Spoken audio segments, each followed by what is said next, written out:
안녕, 라이언. 전래동화 같이 볼까요? 저기 저 눈깔.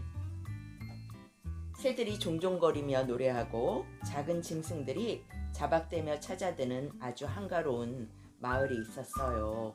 그 마을에는 어떤 이야기든지 재미있게 하는 사람과 무슨 이야기를 해도 재미없게 하는 사람이 살았어요. 어느 날 두 사람이 나무하러 산에 올라갔어요. 우리 좀 쉬었다 할까? 그게 좋겠네. 마침 목도 마르고 땀도 줄줄 흐르던 참이었어. 두 사람은 손등으로 땀을 닦으며 키가 큰 나무 아래 털썩 주저앉았어요. 그런데 그때였어요. 개울 건너 풀밭에 꿩 한 마리가 푸드덕 날아왔어요. 꿩은 고개를 까닥거리며 개울가로 슬금슬금 다가왔지요. 그 모양을 본 이야기 잘하는 사람이 슬금슬금 기어오는구나 하고 중얼거렸죠. 그러자 이야기 못하는 사람이 옳지, 이야기를 시작하는구나, 이 얘기를 잘 듣고 외워야겠다 하며 귀를 쫑긋 눈을 말똥 거렸어요. 그 사이 꿩은 가만히 멈추어 두리번 주위를 둘러보았지요. 그러자 이야기 잘하는 사람이 두리번 살피는구나 하지 않겠어요?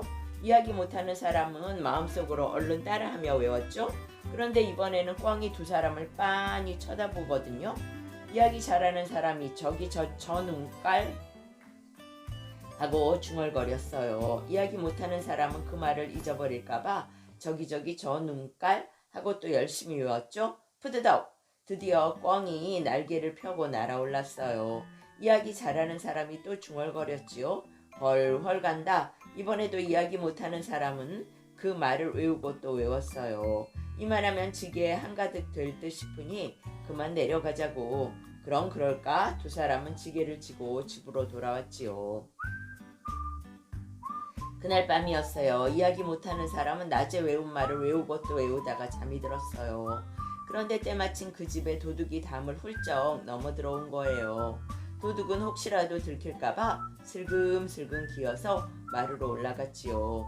바로 그때였어요. 방 안에서 슬금슬금 기어오는구나 하는 소리가 들리지 않겠어요? 도둑은 깜짝 놀라 꼼짝 않고 서서 사방을 두리번거렸죠. 그러자 이번에는 글쎄 두리번 살피는구나 하는 소리가 들리거든요. 도둑은 가슴이 쿵쾅 뛰었지요. 방 안에서 누가 나를 보고 있는 게 아닐까? 도둑은 가만 문으로 다가가서 손가락으로 구멍을 콕 뚫었어요. 그러고는 문구멍으로 빠끔히 들여다보았지요. 그랬더니 저기 저 눈깔 하지 뭐예요? 도둑은 다리가 후들거려서 더 이상 있을 수가 없었어요. 하마터면 꼼짝없이 잡히게 생겼거든요. 그러니 냅다 도망을 칠 수밖에요. 그런데 그때였어요. 방 안에서는 또 헐헐 간다 하고 큰 소리가 났어요. 도둑은 그 소리에 너무 놀라서 담을 넘다가 그만 오줌을 싸고 말았대요. 이야기 못하는 사람이 잠꼬대로 도둑을 쫓았다는 거예요. 어때? 이만하면 열심히 외운 보람이 있었던 거죠? 저기 저 눈깔. 떡보와 사신. 옛날에 중국에서 우리나라에 사신이 왔어요. 압록강까지 내려온 사신은 우리나라와 지혜를 겨루어 이기겠다고 큰 소리를 쳤죠. 임금님은 걱정이 이만저만이 아니었어요. 지혜 겨루기에서 졌다가는 나라에 큰 망신이 아닐 수 없을 텐데 이거 참 걱정이로구나. 임금님과 신하들은 머리를 맞대고 고심한 끝에 나라 안에 지혜로운 사람을 찾아 내보내기로 했어요. 그래서 온 나라 안에 벽보를 붙였어요. 누구든지 중국 사신과 지혜를 겨루어 이기는 사람에게는 무엇이든 원하는 대로 상을 주겠음. 하지만 누구 하나 선뜻 나서는 사람이 없었어요. 괜히 나섰다가 잘못해서 지는 날에는 목숨을 잃게 될 것이 뻔했거든요.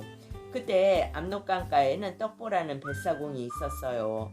떡보는 떡을 하도 잘 먹는다고 붙여진 별명이에요. 떡보는 하루 3끼 떡만 먹을 수 있다면 세상에서 부러울 것이 없을 정도로 떡을 좋아했어요. 그날도 떡을 사들고 거리를 지나던 떡보는 사람들이 벽보 앞에서 수군거리는 소리를 듣게 되었어요. 무엇이든지 원하는 상을 주겠다고 옳지 내가 나가봐야지. 떡보는 그 길로 마을 사또를 찾아갔어요. 사또님, 제가 중국 사신과 지혜를 겨루어 보겠습니다. 하지만 사또는 한마디로 떡보의 말을 무시했어요. 쓸데없는 소리, 너처럼 무식한 뱃사공이 어찌 중국 사신과 지혜를 겨룰 수 있단 말이냐? 썩 집으로 돌아가거라. 사실 떡보는 첫눈에도 못생기고 미련해 보이는 데다 눈도 한쪽밖에 없는 애꾸였거든요. 하지만 떡보는 물러서지 않았어요. 날이 굼벵이도 구르는 재주가 있는 법입니다. 또 길고 짧은 것은 대봐야 아는 것이니 제발 절 내보내 주십시오. 이런 고집불통을 봤나? 만약 이런 지혜 겨루기에서 지게 되면 너는 살아남을 수 없을 것이다. 그래도 나가겠느냐? 걱정 마십시오. 대신 제가 이기게 되면 떡이나 실컷 먹게 해주십시오. 이렇게 막무가내로 우기니 사또도 떡보의 고집을 꺾을 수 없었어요. 결국 떡보가 우리나라 대표로 나가게 되었죠. 드디어 떡보가 중국 사신과 지혜를 겨루기로 한 날이 되었어요. 떡보는 우선 떡집에 가서 인절미 5개를 외상으로 사 먹었죠. 아, 배부르다. 떡보는 부른 배를 잔뜩 내밀고는 흡족한 표정을 지었어요. 배가 부르니 무엇이든 잘 될 것만 같았거든요. 지혜를 겨루기로 한 시간이 되자 떡보는 배를 저어 강 가운데로 나아갔어요. 맞은편 강기슭에 있던 중국 사신도 배를 저어와 마침내 두 사람은 마주보고 서게 되었어요.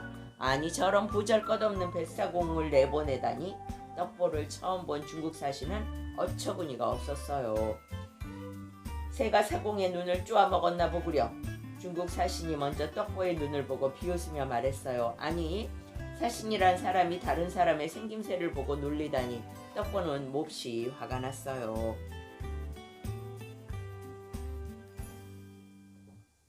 그런데 자세히 보니 중국 사신의 입이 살짝 옆으로 비뚤어져 있지 뭐예요? 저런, 바람이 사신의 입을 스쳐 지나갔나 보군. 이 말에 중국 사신은 깜짝 놀랐어요. 이거 뱃사공이라고 얕볼 게 아니잖아?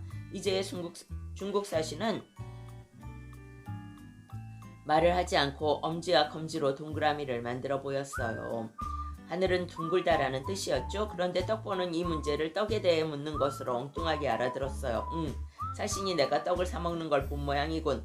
떡이 둥글었냐고 묻는 걸 보니.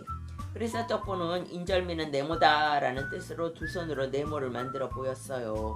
그런데 유식한 중국 사신은 아니, 하늘은 둥글다는 내 문제를 보고 땅은 편편하고 네모지다고 대꾸하는 걸 보니 저 떡보라는 뱃사공이 분명 아는 것이 많은 게 분명하네 하며 떡보의 지혜에 감탄을 했더래요. 이번에는 좀 더 어려운 문제를 내야겠는걸? 중국 사신은 단단히 벼르며 손가락 3개를 펴서 떡보 앞에 내밀었어요. 사람이 살아가면서 지켜야 할 도리인 삼강을 아느냐는 물음이었죠. 그런데 떡보는 떡을 3개 먹었느냐고 묻는 것으로 알아듣곤 5개를 먹었다는 뜻으로 손가락 5개를 쫙 펴 보였다란다. 그러자 중국 사신은 매우 놀라워하며 주춤 뒤로 물러섰어요. 나는 삼강을 아느냐고 물었는데 한 발 더 나아가 사람이 지켜야 할 5가지 도리인 오륜도 안다고 하니 정말 대단하군 대단해 하며 매우 뜻깊게 해석을 한 것이죠. 이러다간 오히려 내가 망신당하겠구나. 저 떡보라는 사람이 절대 풀지 못할 어려운 문제를 내야겠어. 중국 사신은 어험 헛기침하며 수염을 쓰다듬어 보였어요. 수염을 뜻하는 한자인 염자가 들어간 중국의 옛 임금 염제 신농시를 아느냐라는 질문이었죠. 한편 떡보는 이것을 떡이 맛있더냐라고 묻는 것으로 알아들었더래요. 중국 사신이 어떻게 된 거 아냐? 저렇게 쉬운 문제를 내다니.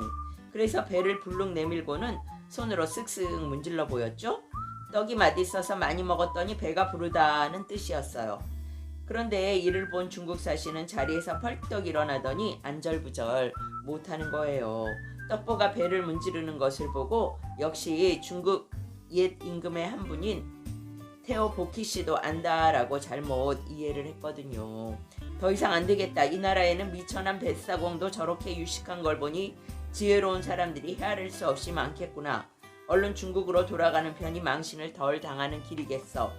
이렇게 생각한 중국 사신은 곧바로 배를 돌려 중국으로 돌아가 버렸대요. 떡보가 지혜 겨루기에서 이겼다는 소식을 듣고 임금님과 신하들은 일제히 떡보 만세, 떡보 만세 하고 외쳤어요. 사실 지혜 겨루기에 떡보를 내보내긴 했지만 잘 할 수 있을지 걱정이 이만저만 아니었거든요. 임금님은 떡보에게 온갖 떡이 차려진 푸짐한 상은 물론이고 높은 벼슬까지 내렸지요. 집에 돌아온 떡보에게 사또가 물었어요. 떡보야, 정말 수고가 많았구나. 이렇게 중국 사신의 코를 납작하게 만든 방법이 무엇인지 이야기 좀 해주지 않겠니? 뭐 생각보다 시시한 겨루기였어요. 처음에 중국 사신이 제 애꾸눈을 비웃잖아요. 그래서 저도 중국 사신의 비뚤어진 입을 비웃어 주었죠. 둥근 떡을 먹었느냐 묻길래 네모진 떡을 먹었다고 했고요. 중국 사신이 떡 3개 먹었냐 하길래 5개를 먹었다고 손가락을 펴보였죠. 떡이 맛있냐고 묻는 거예요. 그래서 많이 먹어 배부르다고 대답한 게 다예요. 떡보의 말이 끝나자 사또와 마을 사람들은 박장 대소를 하고 웃었어요. 그리고는 떡보 만세, 떡보 만세 다시 한번 크게 외쳤죠. 이렇게 해서 떡을 좋아한 떡보는 나라의 큰 영웅이 될 수 있었대요.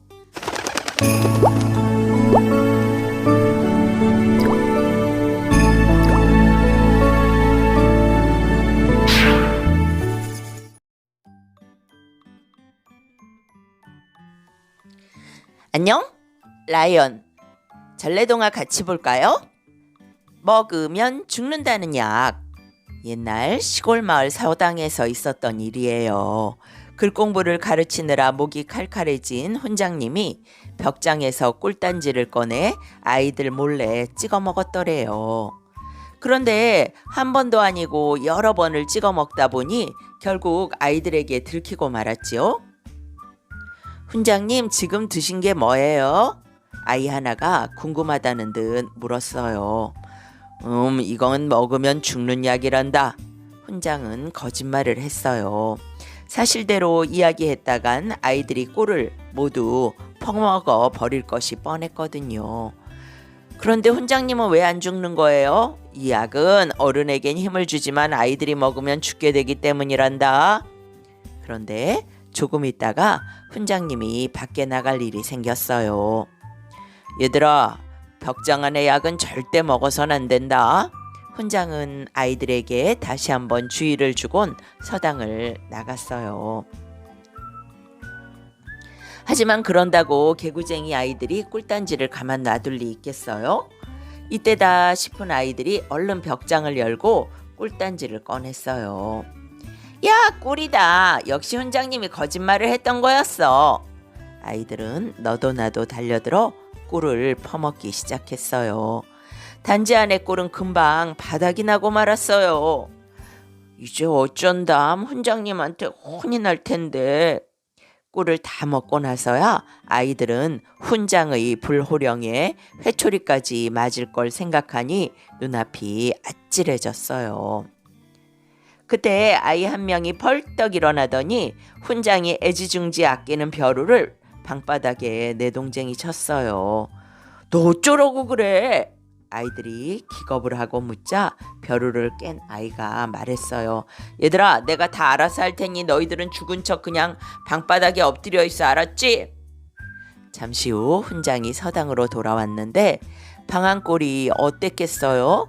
벼루는 산산조각이 나 있고 텅 빈 꿀단지가 나뒹구는데 아이들은 죽은 척 엎어져 있으니 훈장이 얼마나 화가 났겠어요. 이런 고얀 녀석들, 이게 대체 뭐하는 짓들이냐? 훈장은 콧김을 내뿜으며 길길이 화를 냈어요. 그런데 벼루를 깨뜨린 아이가 슬그머니 일어나 한다는 말이 더 기가 막혀요. 아니, 저승까지 훈장님이 어쩐 일이십니까? 저승이라니? 저희들이 장난치다 훈장님 벼루를 깨뜨렸죠. 이건 뭐예요? 그래서 죽으려고 벽장 속 약을 꺼내 먹고 이렇게 죽기만 기다리는 중이에요.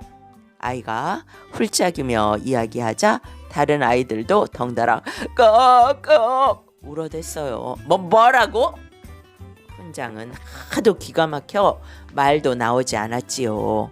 그런다고 어쩌겠어요? 훈장은 아이들의 꾀에 속았다는 걸 알았지만 그렇다고 마땅히 야단칠 말도 생각이 나질 않는 거예요. 에이, 내가 졌다. 내가 졌어. 훈장은 속으로 생각하고 아이들을 용서해 주기로 마음을 먹었어요. 어험, 그래 알았으니 이제 그만들 일어나거라. 그제 아이들은 피식피식 웃음을 참으며 하나둘 일어났더래요. 먹으면 죽는다는 약. 나무 그늘을 산 총각. 옛날 어느 마을에 욕심꾸러기 김영감이 살았대요. 김영감은 마을에서 제일 가는 부자였는데 남을 도와주는 일이나 자기에게 손해나는 일은 절대 하지 않는 인색하기 이를 데 없는 사람이었어요.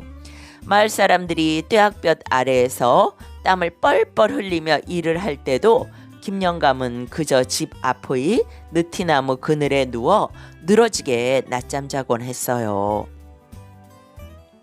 그러던 어느 날이었죠. 그날도 김영감이 느티나무를 찾아갔는데 말이지요. 웬 청년이 먼저 와 느티나무 그늘에 누워있는 거예요. 글쎄. 넌 누군데 내 그늘에 함부로 들어와 있는 거냐? 김영감이 대뜸 소리쳤어요. 네, 저 지나가는 길에 땀을 좀 식히려고요. 내 허락 없이는 아무도 이 그늘에 누울 수 없으니 썩 나가거라. 아니 영감님, 어찌 나무 그늘에 임자가 따로 있다 하십니까? 무엇이 이 느티나무가 심어진 땅이 누구 땅인지 알기나 하는 게냐? 바로 내 땅이란 말이다. 그럼 느티나무 그늘도 내 것이지 누구 것이겠느냐? 청년은 김영감이 괘씸한 생각이 들었어요. 그래서 김영감을 골려 주어야겠다고 생각했죠. 영감님, 정 그러시다면 이 그늘을 저에게 파시지요. 말도 안 되는 이야기였지만 욕심쟁이 영감은 돈을 받고 그늘을 팔기로 했어요. 응, 그럼 단약만 내게. 영감님, 이제 이 나무 그늘은 제 겁니다. 청년은 허리춤에서 단양을 꺼내 김영감에게 주었어요. 아, 그럼 물론이고 말고. 김영감은 공돈이 생겼다고 생각하니 기분이 무척 좋았어요. 그 며칠 동안 청년은 아무 일 없이 그늘에 들러 쉬었다 가곤 했어요. 김영감은 그런 청년을 바라보며 마음껏 비웃었지요. 그깟 그늘을 돈 주고 샀으니 아깝기도 하겠지. 어느 날 해가 기울며 느티나무 그늘이 김영감 마당에 드리워졌을 때였어요. 청년이 그늘을 쫓아 성큼성큼 김영감의 마당으로 걸어 들어왔어요. 조금 있자니 그늘은 안방으로까지 옮겨갔죠. 그 모양을 본 청년은 안방까지 따라 들어가서는 김영감의 앞에 벌렁 두어버렸어요. 네 이놈, 여기가 어디라고 함부로 들어온 게냐? 깜짝 놀란 김영감이 청년에게 소리쳤어요. 아니 영감님, 그게 무슨 말씀이십니까? 영감님께서는 며칠 전 제게 나무 그늘을 팔지 않으셨습니까? 전 제 그늘을 찾아 들어온 것뿐입니다. 김영감 얼굴이 불그락 푸르락 변했어요. 그렇다고 자기가 한 말이 있으니 청년을 내쫓을 수도 없고 말이죠. 다음날도 또 그 다음날도 청년은 그늘을 따라 김영감 안방을 제 집처럼 드나들었어요. 어떤 날은 아예 코를 드르렁드르렁 골며 잠까지 자고 갔지 뭐예요? 그러다 김영감 생일이 되었어요. 자식은 물론이고 일가 친척들과 친구들이 모여 시끌벅적 잔치를 벌이고 있었죠. 그런데 아니나 다를까요? 그늘을 따라 들어온 청년이 김영감의 생일상 앞에 큰 대자로 떡하니 누워버리는 거예요. 그러니 잔치가 어떻게 되었겠어요? 평소 인신고약한 김영감을 못마땅해 하던 손님들도 사정을 듣고 나자 청년 편을 들었지요. 어허, 아무리 욕심이 많기로서니 나무 그늘을 팔다니. 자네 같은 사람이 내 친구라니 내가 다 부끄럽네 그려. 이렇게 말하고는 모두 자기 집으로 돌아가 버렸어요.